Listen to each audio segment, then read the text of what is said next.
Greek মিথোলজির যে গল্প তার নিষ্ঠুরতা নয় বরং বিরক্তিকর শাস্তির জন্য বিখ্যাত, তা হলো সিসিফাসের গল্প।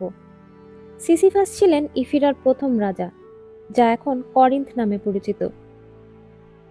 সিসিফাসকে সে সময়ের সবচেয়ে চতুর রাজা হিসেবে জানা যায়, যে কিনা রাজ্যে অনেক উন্নতি করার পরও তার বিভিন্ন চালাকির জন্য দেবতারা তার উপর খুবই বিরক্ত হয়ে উঠেছিলেন। নিজের ক্ষমতা শো অফ করার জন্য সিসিফাস শহরে আসা দর্শনার্থীদেরকে হত্যা করেছিল। পবিত্র আতিথেয়তা প্রথার এরকম চরম লঙ্ঘন করার জন্য দেবতারা সিসিফাসের উপর ভীষণ ক্ষেপে উঠেছিলেন। তবুও অতি আত্মবিশ্বাসী সিসিফাসকে হয়তো শাস্তির সম্মুখীন হতে হতো না, যদি না সে আরো কিছু কাণ্ড ঘটিয়ে দেবতাদেরকে খেপিয়ে না দিত। একবার দেবতা জিউস বিশাল এক ঈগলের রূপ ধারণ করে জলপরী এজিনাকে অপহরণ করেছিলেন। এজিনার বাবা ছিলেন রিভার গড এসোফাস, যে তাদের পিছু নিয়ে এফিরা পর্যন্ত চলে আসেন এবং সিসিফাসের মুখোমুখি হন। সিসিফাস শর্ত জুড়ে দেন যে নদীর দেবতা এসোফাস যদি শহরে একটি ঝর্ণা বানিয়ে দেয়, তাহলে সিসিফাস দেখিয়ে দেবে যে কোন পথে জিউস তার মেয়েকে তুলে নিয়ে গেছে। এবার সিসিফাসের শর্ত মতে রিভার গড যখন শহরে একটি ঝর্ণা বানিয়ে দেন, তখন সিসিফাস এবার নদীর পথ বলে দেন, যে পথে এজিনাকে অপহরণ করে নিয়ে যাওয়া হয়েছিল। এমন কাজ করায় দেবতা জিউস সিসিফাসের উপর এতটা রেগে যান যে মৃত্যুর দেবতা থানাটোসকে আদেশ দেন যেন মৃত্যুদণ্ড দিয়ে সিসিফাসকে পাতাল ঘরে বেঁধে রাখা হয়। কিন্তু সিসিফাস তো ছিল ভীষণ চালাক, আর সে মোটেও মৃত্যুর জন্য প্রস্তুত ছিল না। তাকে যখন শিকল দিয়ে বাঁধতে যাওয়া হচ্ছে, তখন সে থানাটোসের কাছে বলে যে শিকলগুলো কিভাবে কাজ করে সেটা যেন তাকে দেখিয়ে দেওয়া হয়। এবার এই চালাকি করে সে উল্টো থানাটোসকে শিকল দিয়ে বেঁধে ফেলে এবং দ্রুত পালিয়ে চলে যায়। কিন্তু মৃত্যুর দেবতাকে এভাবে প্রথম দফায় ধোঁকা দিয়ে পালিয়ে যেতে পারলেও সিসিফাস জানতো যে মৃত্যুদণ্ড থেকে রেহাই পাওয়া এত সহজ নয়। এবার সে নতুন একটা ফন্দি খাটায়। সিসিফাসের স্ত্রী, যার নাম ছিল মেরব, তাকে বলে রাখে যে সে মারা যাওয়া মাত্রই তার মৃতদেহ যেন নগ্ন করে পাবলিক স্কোয়ারে ফেলে রাখা হয় এবং সেখান থেকে যেন স্টাইক্স নদীতে ভাসিয়ে দেওয়া হয়। এবার দেবতা জিউস যখন দ্বিতীয়বার সিসিফাসের মৃত্যুদণ্ড কার্যকর করে, খুব স্বাভাবিকভাবেই সিসিফাসের স্ত্রী স্বামীর কথা মতো কাজ করে। মৃত্যুর পর সিসিফাসকে পাতাল রাজ্যের রানী পার্সেফোনার সামনে উপস্থিত করা হয়। সিসিফাস উল্টো তার স্ত্রীর নামে অভিযোগ করে বসে যে তার স্ত্রী মৃতদেহকে ভীষণভাবে অসম্মান করেছে। তাকে সমাধিস্থও করা হয়নি, বরং পানিতে ভাসিয়ে দেওয়া হয়েছিল। সুতরাং তার স্ত্রীকে চরম শাস্তি পেতে হবে।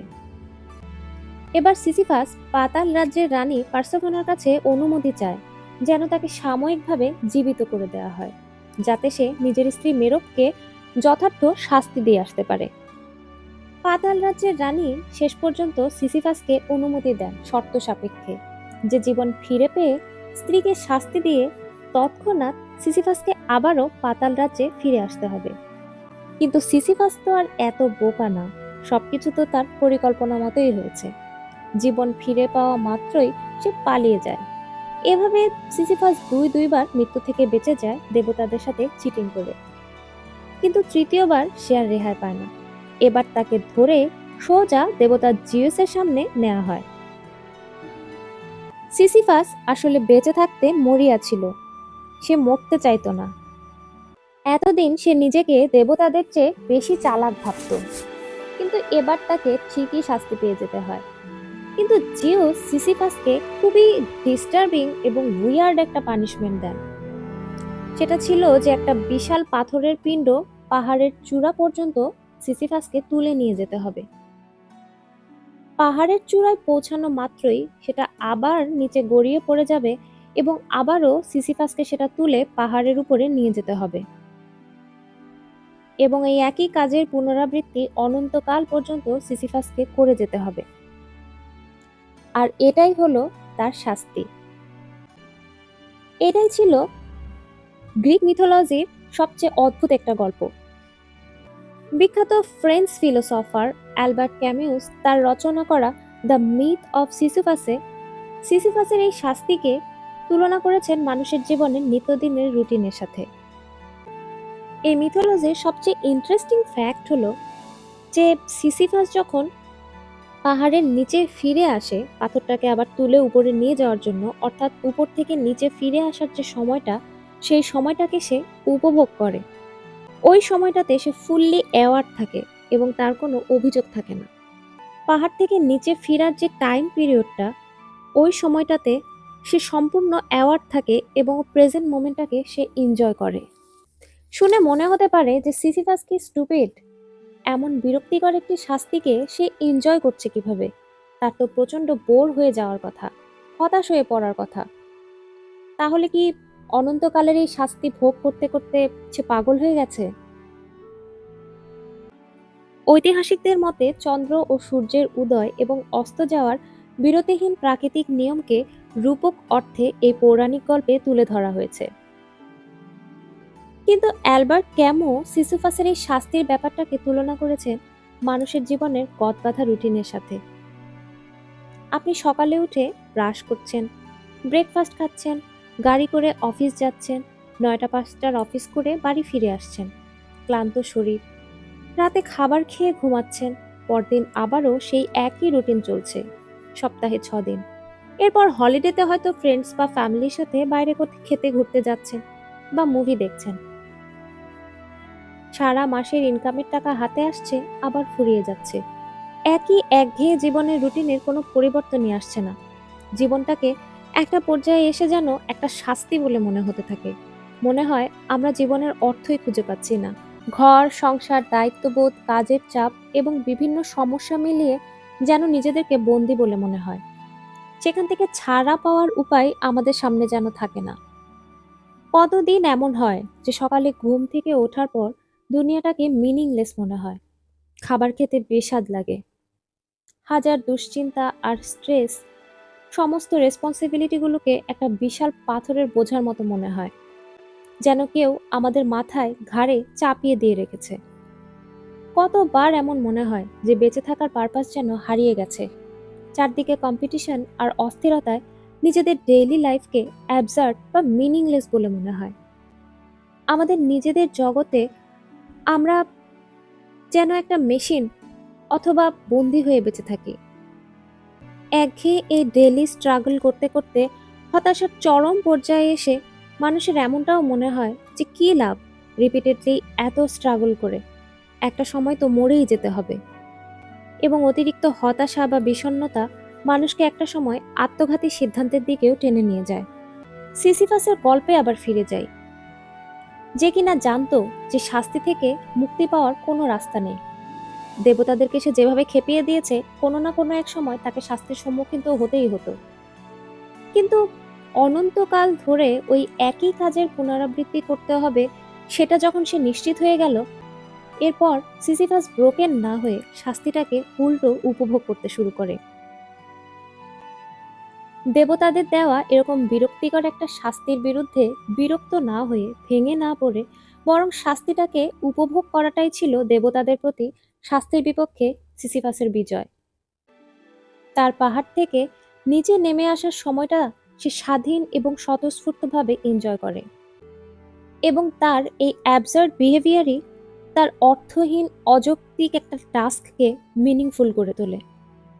যে পরিস্থিতি থেকে এসকেপ করার কোনো স্কোপ নেই, সেখানে ভিকটিম হয়ে কষ্ট পাওয়ার চাইতে সিসিফাস নিজেকে একজন ইন্ডিপেন্ডেন্ট কিং হিসাবে স্মার্টলি বেঁচে থাকাকেই বেছে নেয়। আর এই কারণেই সিসিফাসকে দ্য অ্যাবসার্ড হিরো বলা হয়। দেবতাদের প্রতি ঘৃণা, মৃত্যুর প্রতি ঘৃণা এবং জীবনের প্রতি প্যাশনের যে টেন্ডেন্সি সিসিফাসের ক্যারেক্টারের মধ্যে প্রতিফলিত হয়, তাকে দিয়েই অ্যালবার্ট ক্যামিউস অ্যাবসার্ডিজম বা অযৌক্তিকতার তত্ত্ব ব্যাখ্যা করেন। অ্যালবার্ট ক্যামিউস অ্যাবসার্ডিজম, এক্সটেনশিয়ালিজম এবং নায়ালিজমের মতো কনসেপ্টকে ব্যাখ্যা করেছেন। অ্যাবসার্ডিজম হলো মানুষের জীবনের অন্তর্নিহিত মূল্য খোঁজার, জীবনের অর্থ খোঁজার প্রবণতা এবং তা খুঁজে পাওয়ার অক্ষমতার মাঝে কনফ্লিক্ট। কিন্তু পৃথিবী আসলে অযৌক্তিক বা অ্যাবসার্ড নয়, বরং আমাদের সাথে পৃথিবীর যে সম্পর্ক সেটাই হলো ইররেশনাল। মহাবিশ্ব বা মানুষের মন কোনোটাই সেপারেটলি অ্যাবসার্ড না। এই অযৌক্তিকতা বা অ্যাবসার্ডিজম সৃষ্টি হয় ইউনিভার্সের নেচার আর হিউম্যান নেচারের যে কনফ্লিক্ট সেটা থেকে। অ্যালবার্ট ক্যামিউস বলেন, এই ইন্ডিপেন্ডেন্ট ইউনিভার্সের সাথে ডিল করার একমাত্র উপায় হলো নিজেও ইন্ডিপেন্ডেন্টভাবে বাঁচা। যেভাবে সিসিফাস তার শাস্তির কাছে নিজের অস্তিত্বকে বিলীন না করে বরং রেবেল বা বিদ্রোহীর মতো করে বেঁচেছিল। অ্যাবসার্ডিজম ফিলোসফিটা খুব সিম্পল এবং চমৎকারভাবে অ্যালবার্ট ক্যামিউস এক্সপ্লেন করেছেন।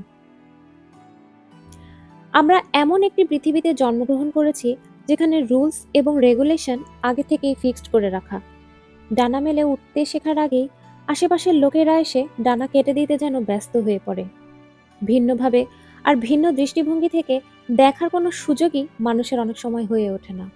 অ্যাবসার্ডিজম হলো এমন ফিলোসফিক্যাল একটি আউটলুক যা জীবনের অর্থ, পারপাসকে খুঁজতে শেখায় না, বরং পৃথিবীকে অ্যাবসার্ড হিসেবে মেনে নিয়েই আমরা কিভাবে মুক্ত হয়ে বাঁচব সেই অনুপ্রেরণা দেয়। মানুষ এলোমেলোভাবে কখনো বিভিন্ন জায়গায়, কখনো কোনো কাজে অথবা অন্যদের সাথে নিজের তুলনা করতে চায়। নিজের অ্যাচিভমেন্ট কতটুকু সেই মেজারমেন্ট কম্পেয়ার করতে চায়। জীবনের প্রকৃত অর্থকে জোর করে খোঁজার চেষ্টা করে। আর যখন তা খুঁজে পেতে ব্যর্থ হয় তখন নেগেটিভ ইমোশনের জন্ম নেয়। বেঁচে থাকাটা শূন্য, অযৌক্তিক, ট্র্যাজেডিক বলে মনে হয়। অ্যালবার্ট ক্যামিউসের অ্যাবসার্ডিজম তত্ত্ব বলে যে জীবনের মিনিং খোঁজার ফাইটে না গিয়ে বরং জীবনের জার্নি আমাদেরকে কি শেখাচ্ছে সেদিকে ইম্পর্টেন্স দেওয়া উচিত, এবং জীবনের এই জার্নিতে কোনো আনন্দ বা থ্রিল খুঁজে বের করা নয়, বরং সেটাকে আনন্দময় বানিয়ে ফেলাটাই হলো রেবেলিয়ন, দ্য আলটিমেট ফ্রিডম। ক্যামিউস বলেন যে আমরা নিজেদের শিকলে বন্দি, অসহায়, নিরাশ না ভেবে যেন প্রতি মুহূর্তকে স্বাধীন বানিয়ে নেই। নিজেদের দুর্ভাগা না ভেবে, জীবনটাকে মিনিংলেস না ভেবে বরং নতুন করে যেন পারপাস তৈরি করি, যা আমাদেরকে সবসময় ইন্সপায়ার করবে। আমাদের হাতে সেই ক্ষমতাটা আছে নতুন করে জীবনের পারপাস সেট করার।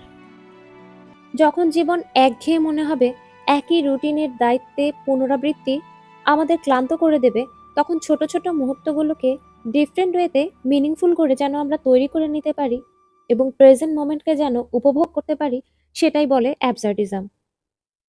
অ্যাবসার্ডিজম বলে জীবনের অযৌক্তিক সব জটিলতাগুলো থেকে এস্কেপ করার জন্য অস্থির হয়ে মানসিক যন্ত্রণায় না ভুগে বরং সেটাকে চ্যালেঞ্জ হিসেবে নিয়ে হিরোর মতো করে, ঠিক সিসিফাসের মতো করে যেন আমরা বেঁচে থাকি। কারণ জীবনে অনিশ্চয়তা থাকবে, ডিফিকাল্টিস থাকবে। কোনোদিন হয়তো মনে হবে আমি অনেক স্ট্রং, আমি এতটা ব্রেভ, হয়তো আমি পাহাড় জয় করে ফেলতে পারবো। আবার কোনো একটা দিন সকালে ঘুম থেকে উঠে মনে হবে আমি বিছানা ছেড়ে উঠতে পারছি না, আজকের দিনটা আমার জন্য অনেক কঠিন। বোথ আর okay. This is your life and you decide how to live it. নিজেদের দুর্ভাগা বা কঠিন বাস্তবতার বেড়াজালে বন্দী হিসেবে নয়, বরং নিজেদেরকে ক্ষমতাবান এবং নিচের ইচ্ছা অনুযায়ী লাইফের পারপাস সেট করে প্রতি মুহূর্তকে উপভোগ্য করে তোলাটাই হবে প্রকৃত জীবন।